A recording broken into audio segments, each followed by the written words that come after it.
everyone, welcome to week 2.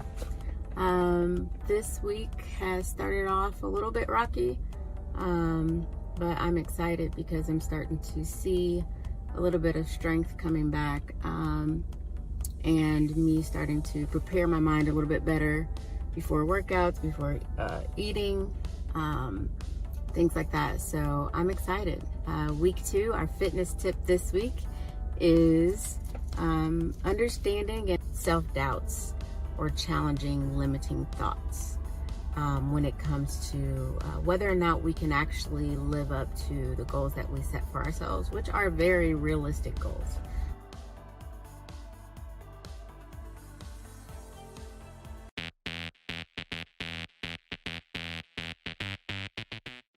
Hey ladies, just wanted to do a really quick check-in on how my week has been going.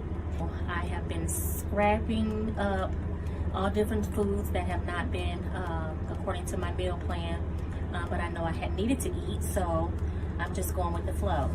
So I have a workout class in the morning, and I am preparing so that I can have enough fuel to make it through, and then I can fuel my body for afterwards. So I have here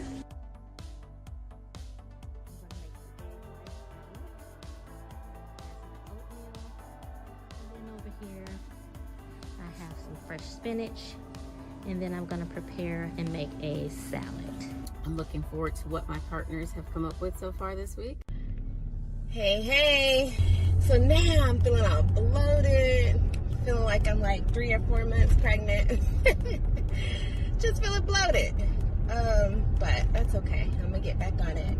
And I allowed myself some grace yesterday, and yeah, anyway, I'm gonna come back. So I was just really mentally upset that I couldn't work out. I just didn't have the energy, honestly.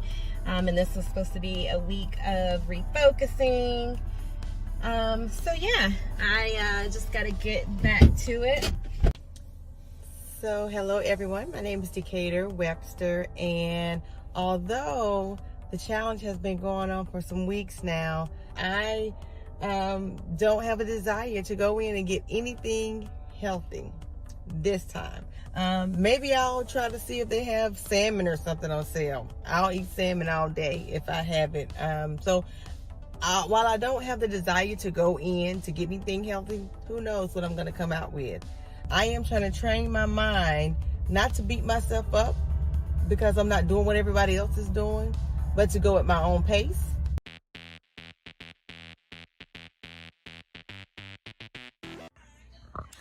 Hey there, so just finished my mid-morning breakfast. Am I really hungry right now, or do I just kind of want to eat because I'm bored or I'm tired, feeling lethargic? And that's usually the time where you just crave a lot of, bad stuff, simple carbs, breads, candies, sugar, at least for me. And I know mine, specifically, the way my appetite works, is I go from 0 to 100 really quickly. So if I allow myself to eat one thing that is sugar-based or something like that, then I will go through an entire carton of something, or I'll skip around from food to food. And I'll end up feeling lethargic, unmotivated, and just all around guilty and not wanting to do anything. So I looked at the scale, and thankfully on the scale I am not hungry. I am actually tired and thirsty. So I'm gonna drink maybe 16-20 ounces of water, see if that helps any. Wait about 5 minutes. If not, I'm gonna take a nap. And I know after a nap I'll probably feel refreshed, so wish me luck. But today I decided that I was going to make me a bacon, lettuce, and tomato sandwich. And I also had a cup of coffee. So the reason I decided that is because I felt I wanted some comfort food today. And as I think about our thought for this week, limiting beliefs, it made me realize that in my past, have I used food as a crutch for comfort, to make me feel happy?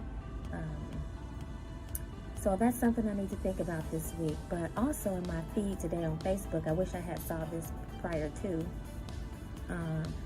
A year ago, I posted Romans 8:6. The mind governed by the flesh is death, but the mind governed by the Spirit is life and peace. That was a really good reminder on today as I reflect on limiting beliefs.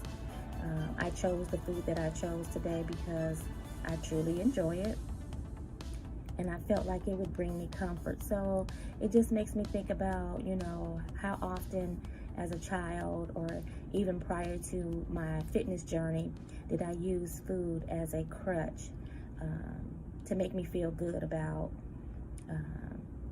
the feelings that I was having. I have worked out this week, but it seems as though my workouts have been in vain because I'm putting all this junk back into my body. I feel really disappointed in myself and almost like I'm a failure this week, but I know there's better days to come. I will most definitely prepare and be more about my business come next week. And this is my first drink for the day because I have been extremely busy and out of my seat taking care of my patients. So better luck next week. I know that this journey is about being healthy and fitness, and I know the fried green tomatoes were indeed not the most healthier option that I could have gotten. That was just kind of what I wanted, and it was good, and I don't regret it. And I look forward to kind of making healthier choices in the near future. I look forward to being able to walk again and being able to tap into that inner me that I so love that comes out in spring and summertime. I think I'm a little tired today. I'm a little busy at work today, so my eating has fallen off. Oftentimes I struggle with getting enough food in, so I've had some cauliflower rice.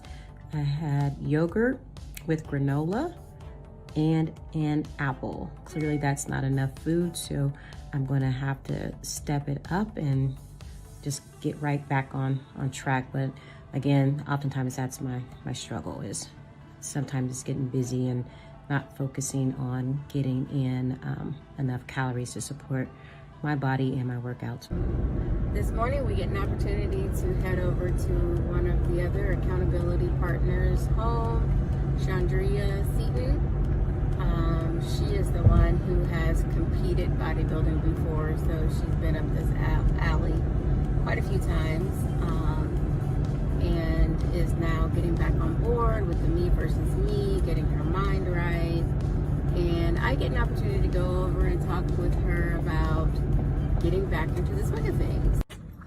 Alright, so I'm made it here to Chandria's beautiful, beautiful home. Let's see if we can knock on the door.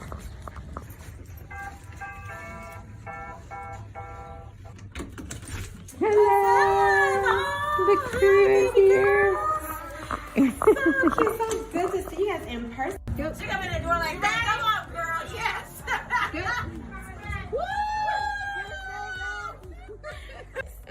Okay, how you feeling after your first day back? I'm super excited that I did it. All right, Chandria. Yes. It is the end of week 2. Yes. How are you feeling, or how have you been feeling over these last couple of weeks? Well, so, this week was supposed to be my reset week because last week was celebrating my dad's 70th, and we had a good time. He really enjoyed himself, so it was all worth it. The cookie crumble, the cake. But anyway, so Sunday was supposed to be my reset day, but we were still kind of tired. And then Monday we had our COVID shot, and so my arm was a little sore. And I was hoping I wasn't, gonna have any side effects. But then Tuesday happened, and literally I had no energy at all. So Tuesday, Wednesday went by. Finally on Thursday, I felt some level of normalcy. So I was supposed to do battle ropes, but we couldn't wake up. So, as you know. So, but in general, you know, even despite not being able to get my workouts in, mentally, I'm excited about the possibilities that are ahead. I am just looking forward to just each week, really. And so, you know, I'm feeling great. And especially today was my first day back. Before you get to that part, yes. did any doubts for you creep up? Doubts. Well, I think, the only thing I could think of was just, man, okay, if I'm really supposed to be focusing on, you know, losing these small amounts each week, damn, I, you know, lost some time. And so am I gonna, you know, be able to recover? But other than that, I'm just like, you know what, we're gonna push forward.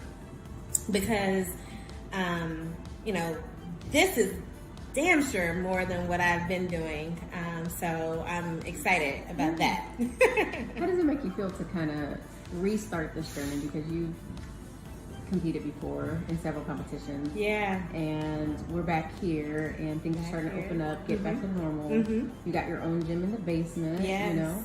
Yes. How do you feel about recommitting yourself to this sport again? Good question. You know, honestly, it's exciting, but then it's also a little scary. And scary in that, well, maybe scary is the wrong word. Maybe it's more of, I don't want to let myself down. Like, I know what it takes. I've been there, I've done it. Did I, you know, completely reach my full potential? Absolutely not. So I think that thinking about not reaching my full potential, even after competing in 5 shows, that in and of itself is motivating. Because I have so much to prove to myself. And I think about just, you know, the past few months, mentally, I've been allowing Satan to just, you know, attack my mind and, you know, oh, you're not good enough to, you don't even need to be going to for today. You got a gym downstairs, you don't have time, you know, all of that, you know, negative self-talk. And I have, you know, I have such a great support system, a tribe, you know, my family, my husband, my sorors, my Fit with Renee family, so many, my girlfriends that I travel with, my beaches, we've known each other, you know, over 15 years, my best friend since 2nd grade, my mom, just so many people. And they were not going to allow me to continue to be in the valley or the hole that I was in. And so I think about that and I'm like, okay, I can do this, right? So I'm thankful for all of that support. But I think also what I had to realize is, for me, you know, I had to go through that. Yes, for me and for my growth, and to realize it's okay to not have it all together. And it's okay to fail. I don't have to be perfect. So that shit's overrated. And I'm so over it. So I'm like taking off the cape. I ain't never asked for the cape. I don't want the cape. I don't ever want to have it again. Sell it on Poshmark. If Poshmark, you can have it.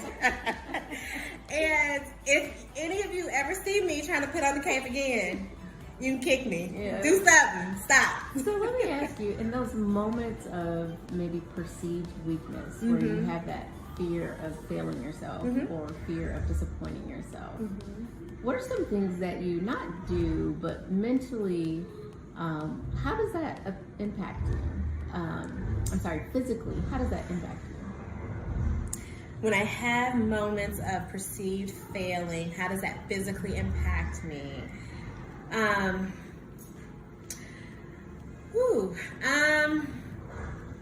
Well, honestly, I think it handicaps me. It's, you know, if I think about these past few months, just in general, feeling like, you know, I'm not able to keep everything together. Like if I'm not able to keep, you know, home life together or keep on top of work, and it's like, physically, do I really need to be focused on getting workouts in, right? I can't keep this stuff together. Why do I deserve to go and, you know, do something for me? So, you know, I heard God saying, you know, Chandria, you do a lot. You do a lot of good things. But sometimes, even with those good things, you gotta let them go. You need to create space. And I fought that for months because I felt like, gosh, you know, okay, well, God, you allow me to do these things, you know, to be president of this organization, or, you know, to be on the board for this and do this and do that. And and by the way, you are a mom and a wife, and, you know, we're in the pandemic, and, you know, so now you got to be a teacher, you got to do this and that. You know, I feel like God was saying, it is okay to let half of this shit go. And nobody is going to be disappointed. But that was the thing. I felt like I was letting not just myself down, but others. And I didn't want to feel that way. I didn't want to, you know, so many people reached out during my, my sabbatical, or I can't even really call it sabbatical, but the time that I was away, I was off. Yeah, my hiatus. There we go. That's better. And you know, I was off of social media for 4 or 5 months, and many people reached out, and they were just like, "Man, you know, you are missed. You are light, and where are you?" And we miss you. And but it was a while before I got to hearing that, because I wasn't answering the phone, I wasn't, you know, returning text messages. And during that time, I just realized the impact of relationships and connectivity. And you know, you think about just during this time, so much has gone on. We've lost so many things. And I think about, you know, being able to work from home 100%, you know, while that's a blessing, it's also been a little bit of a curse for me, because I get energy from people, and having to be at home and not be in the office and around other people, you know, all we hear is, you know, isolate. That's been so hard for me. And not being able to be in the gym and work out. And, you know, initially, you know, when Renee was outside, I would go outside. But then when the seasons changed, it was like, okay, I got to stay away. And that impacted me so much. In a negative way, I was away, and I didn't need to be away, because, you know, part of that's our sanctuary, right? That's our fitness sanctuary. It's the time that we take for ourselves. And that's another thing. God was absolutely saying, it's okay for you to take time for you. You don't need to sacrifice taking that time. You don't need to let other things take that time away, you know. But it was hard to try to figure out, okay, how do I, you know, juggle everything?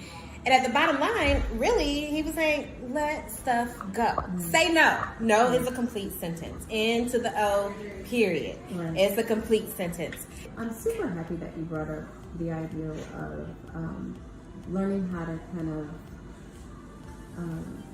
divorce yourself from the responsibility of being everything for everyone, and learning how to walk more in what is it going to take to nourish my soul? What is it going to take me to, you know, build myself back up?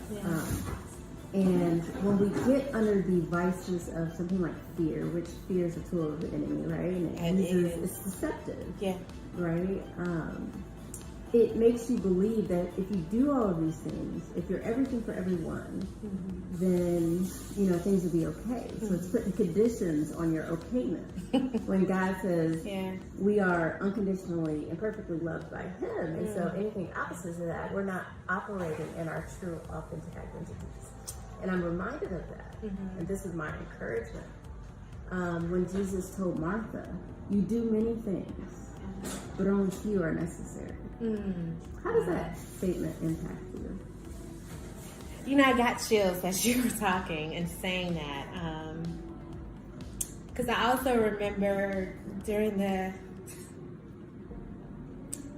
when I was going through my depression, I remember thinking, gosh, I don't want to tell the kids. I don't want them to know because they're going to think I'm weak and that I'm not being a strong mom.